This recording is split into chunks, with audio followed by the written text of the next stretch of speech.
morning, everybody. I do quite a few of these, and sometimes I do the same old thing. And I always go back and look at. I go, "Is that what you want to do today? Do you want to do that one? Do you want to do this one?"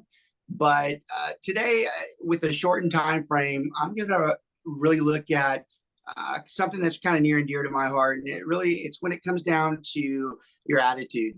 Okay, because to me, attitude is absolutely everything. Everything I've achieved, everything I've done, everything I do runs around whether it's attitude based or not. And I think so many people struggle with it.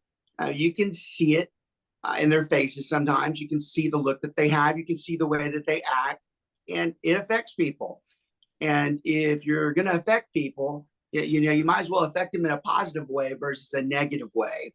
And I really have always struggled with the teaching part of that. So if you don't know, I have about 150 to 175 agents that work for me, primarily in Dallas, Fort Worth, a lot of South Texas, Destin, Atlanta, Baltimore, and DC. And, I can show them operation things all day long. I can show them how to, make sure they're doing their contracts right. I can make sure when they get in trouble with any type of situation. Oh, those are the easy things. In fact, the worst things you could probably think of are no problem for me. But the attitude, that's not the easiest thing to fix in somebody. And I kind of wanted to look at two components of the attitude, the bad and the good. I always like to hear the bad news first. I'll do the bad one, right? You get into where you have procrastination with things. And believe me, I'm no hypocrite. I can be just as bad at times. And there's a lot of things that I know I have to do. I put them off and I'm like, I'll do that at this point, or I'll do it when time slows down. And the truth is, it's never going to get done until I decide to do it. And the attitude's reflective of that. And it's reflective of, am I going to do it or not? Is it important enough to me? Those things on my list are important, but for some reason they get pushed off sometimes. And I think that can be a really bad example to set when I keep procrastinating and pushing those things. Because in my mind, I'm like, it's fine, it'll be fine. But I'm like, well, why did I write it down in the first place then, if it's fine? Why am I not doing it and taking care of it? And I think a lot of people get into that habitual trade where they start doing that, and it's just like it snowballs. It just gets worse and worse and worse. I think the bigger issue I have on the attitude side, and it's probably the worst one, and it's nothing new to anybody, but I know in my own internal group, and any student I've ever had, excuses are really tough for me. I have a hard time with excuses because you can make them up for just about anything you want. Anything you're doing, anything you set your mind to, you can have an excuse that will derail that whole thing. When you have a lot of newer agents, the agents that are maybe within 5 years or less, a lot of times they're trying to find their way. And that's difficult. I think the hardest thing for most people in real estate is that they just don't realize it takes a couple of years to really get it up and going. And some of them quit way too soon. It's amazing to me how many people quit before their first 2 years. I'm like, you hadn't even started yet. Yeah, I don't even know how could you even make that decision? Yet you have tons of them exit the industry within 83% of them. And it's just ridiculous because they haven't even given it time. Well, all of those folks have excuses as to why they don't do it. They say that maybe they didn't get the support they needed, or they sent mailers out for 3 months when it really was going to probably not take effect until 2 years later. They blame their manager. They blame their mentor. And then they go and they switch to another firm and they start the whole process over again. And I think one of the issues I have with someone who's constantly jumping from one firm to the next, I'm like, there's really only one common denominator in that whole thing. And it's you, so I'm like, I don't know what you're planning on trying to fix it over there, blaming somebody who is experienced or whatever.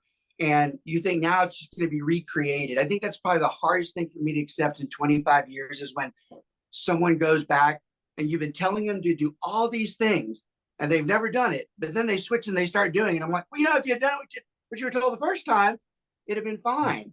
But it's their attitude that sets in. Their attitude makes them believe that they're either entitled or that somebody owes them versus looking in the mirror and just doing it themselves. And those two things, if you really combine and you look at it from a procrastination standpoint to excuses, you really got a terrible combo. That combo is just, it's toxic, and it sucks the air out of a room. And I think that's become something when you're dealing with people a lot, especially the agents that are coming up and coming in it. This can be veteran agents too. But when you start mixing that bad attitude in, there's not going to be many things good that are going to come from it. And when we're trying to make forward progress and look at things in an optimistic way, that can become very difficult for us when you have the bad attitude folks. Okay. But then you have the good attitude folks, right? Those guys, when I say guys, I mean guys and gals. Those guys are great because they're the people you want to be around. You know, you want to be that person in the room that people are glad that you're there, that they come up and they talk to you and they want, like Ben, he's like that. Anybody knows Ben, like they just like magnet. He's like a magnet to them. He's a cool guy. He's a smart guy. He's a classy guy. You know, I don't think anybody ever looked at Ben and go, lousy attitude, bad attitude guy, don't want to deal with him. You know, he's not like that. Well, people like that progress an aura in that room that people want to talk to that person. And it might not seem like much to you. Even if Ben didn't say anything, you might think that it doesn't mean anything, but it does, because it sets a tone in the room for other people to do the same thing. You know, attitude can be contagious, good and bad. You get enough of those bad attitude folks in there, and it's going to be a problem. You know, I do have one golden rule in my life, personally and professionally, and everybody who's close to me knows it. If there's somebody negative or toxic in my life, I just remove them. I just take them out and put them somewhere else because I just don't have time for it. It destroys every single thing that I do. You know, real estate's not the first thing I've ever done. I've been working since I'm 52 now, and I've been working since I was 18. I was running Kroger grocery stores when I was 18 years old. I was the punk kid with the tie on. I was a very young executive, worked as a vice president of accounting at Foot Locker, Foot Action USA, and Just for Feet. Then I got into real estate and decided to run my own firm, and then I got here today. But I'm telling you, those types of things with the people that are in there and trying to mold them to make sure that you're getting the best out of everybody, they always start with the positive attitude, folks. Those negative people have to be isolated, removed, or basically set to a tone like you have to do it like we do from a positive standpoint. We're never going to get anything done.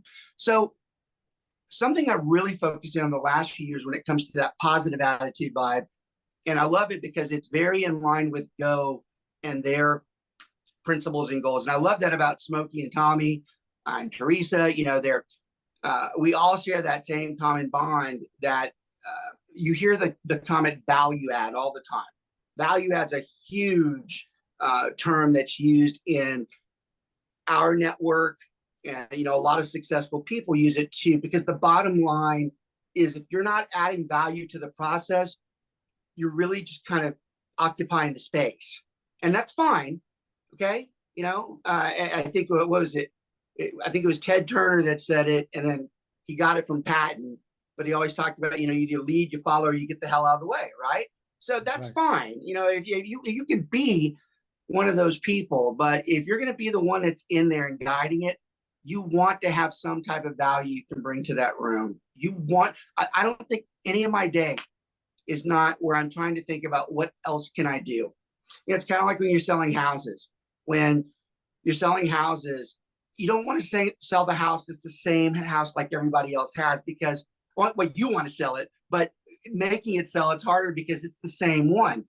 You always get more excited if you have a different house, because different is more unique. It's going to bring more people in. It's easier to sell because it's not the same as everything else. Value add is something that somebody else might not have, and they want it, and they want it desperately. And if they're around enough people that generate those types of activities every day, then they're going to be better off, because they're going to spend their day trying to figure out, what can I do better? What can I improve? How can I contribute to this process? to make me better or helping or more supportive of someone else. You know, one of the primary value add niches that I had years ago was I started off dual career. You know, I had to come into this. I got laid off as an executive, and you know, we're talking about having kids at the time, and that wasn't income that I was going to be able to replace.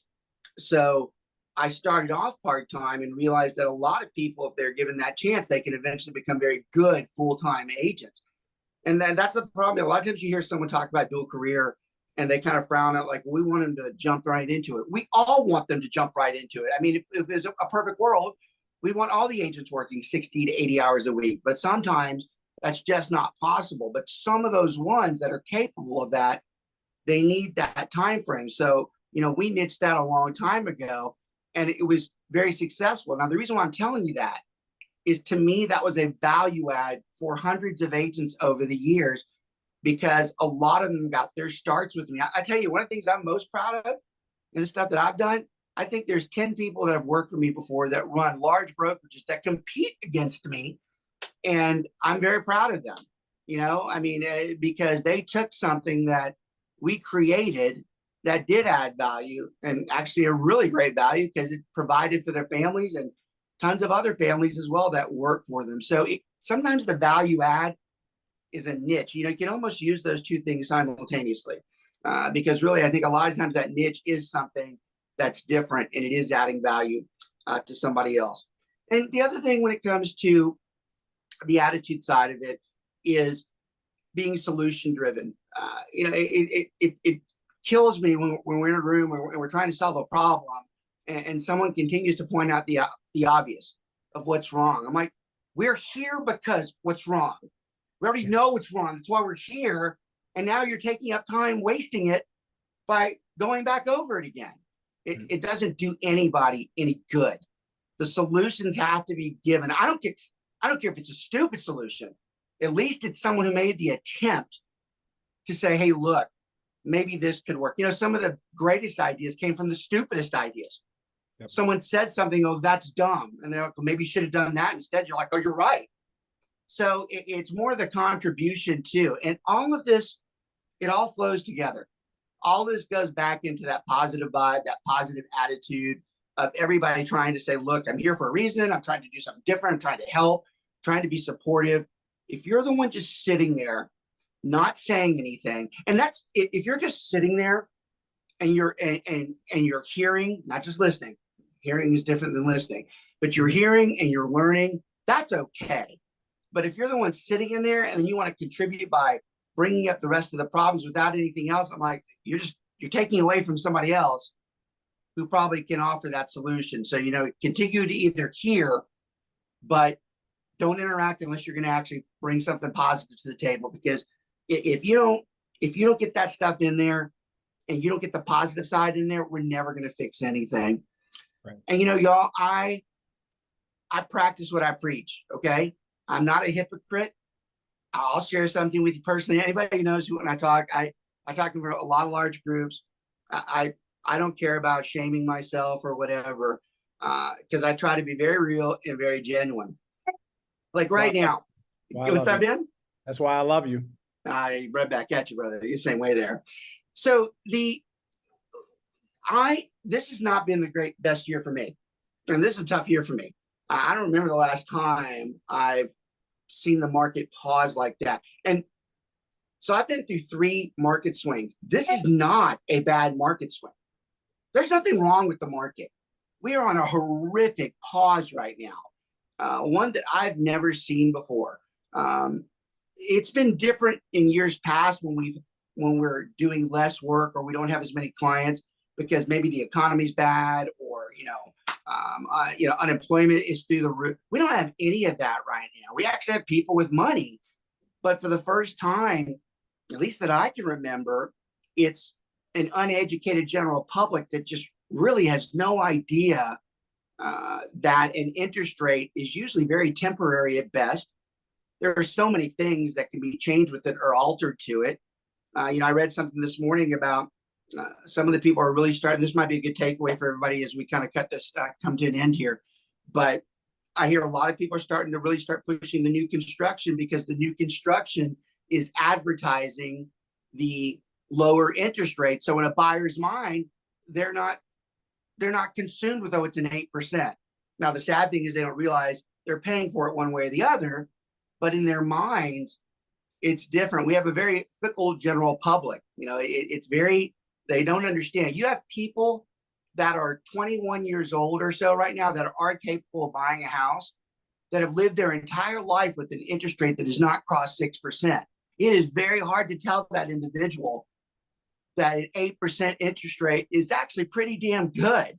So we're having to re-educate an entire general public. And what you're seeing right now is a big pause with those people waiting for it to go down.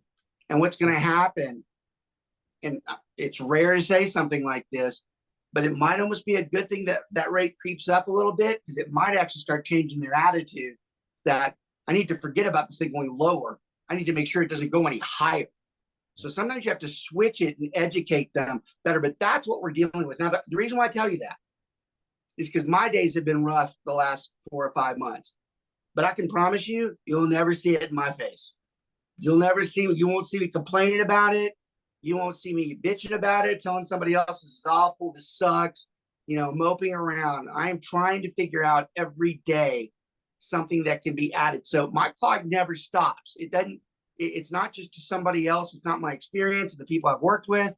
I go through the same things. I go through the same problems. I have the same problems, and I have to go through and use the same attitude. I have to get up in the morning knowing that day might be pretty rough for me, but it's not going to help it any better by me piling on to it. It's funny. One of the last comments, and then I'll let Ben open up for questions or whatever. But for years, I was the guy that would so insensitively tell somebody, with high anxiety levels, I'm like, hey, look, calm down, lower your anxiety. So anybody who has anxiety knows that's the most stupid comment ever. I catch a terrible dose of it, like late in my life, like a few years ago. And I got to tell you, you talk about taking your foot out of your mouth and reliving what you've told anybody before, because you should know it by now. And this is the point I'm trying to make with piling onto it. You can't tell someone to get rid of their anxiety. You can't remove it. The pills can only do so much, but you absolutely don't need to make it any worse than it already is. You might as well take that win, move on with it, do the best you can, keep piling on with positive energy. And, I like to end a lot of the conversations I have, whether they're long or short, but I always kind of like to end it with the cliche Nike slogan, just do it.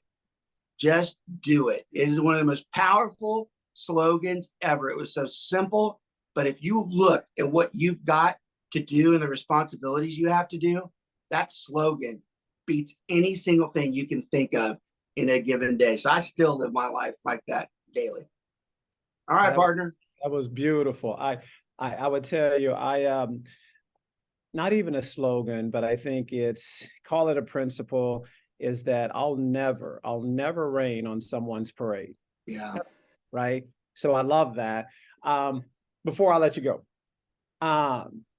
what was the last award? Because this whole barbecue thing, I mean, most folks here are just not aware, Rob. They're just not aware. So give it to them briefly. I mean, as we see the sign behind you in the frame, and that has been a huge support even to your business. So hit on that briefly, man. I will. I will. It's a big co-brand, and yes. I never thought anything like that.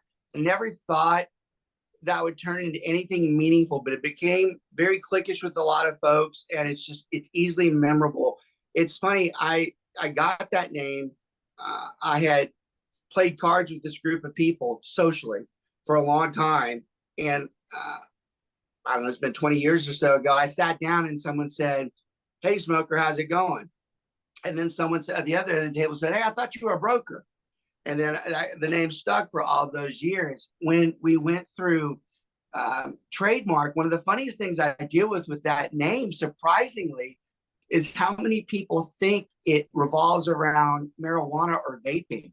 So when we went through trademark, the paralegal said that she goes to the attorney. She's like, "Hey, look, I'm uncomfortable. I don't think we should be doing this. I know this is starting to be up and coming, but I don't think we should be into this." She goes, "He's been on the professional barbecue circuit for a long time." So I never thought that that would be something that I have to explain. So I do get the question asked a lot about barbecue. We could talk hours for barbecue, but I always have a couple things I like to tell people because I like to try to share with them anything we've learned over the years. Yes, we do compete at the professional level. Not we do 4 events these days, and they're usually charity. We only really compete in the world championships anymore in Kansas City, but all the things we've learned, I think one of the best tips, and it has nothing to do with the cooking, but it's the way you store it. You know, for years when I learned how to do brisket or shoulder, I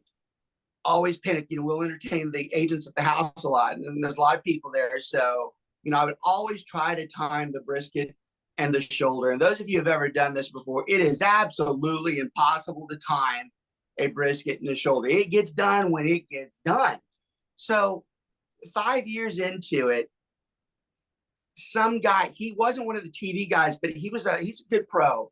He goes, you know, if you just stick that thing in a cooler and put a heavy blanket on it and secure it, it'll be smoking hot 10 hours later. And I'll be damned.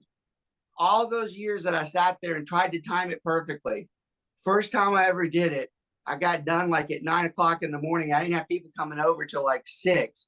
And I did just like he said, and I opened that thing up and it was sweltering hot. And I actually thought that it added to it by the way it tenderized the meat. So that is a tip a lot of people don't realize. They're always so concerned and, you know, mixing everything up. And I'm like, look, that'll save you a great deal of time when you're going through there. And the only other thing I would say too is there's nothing wrong with those pellet grills. We use those quite a bit.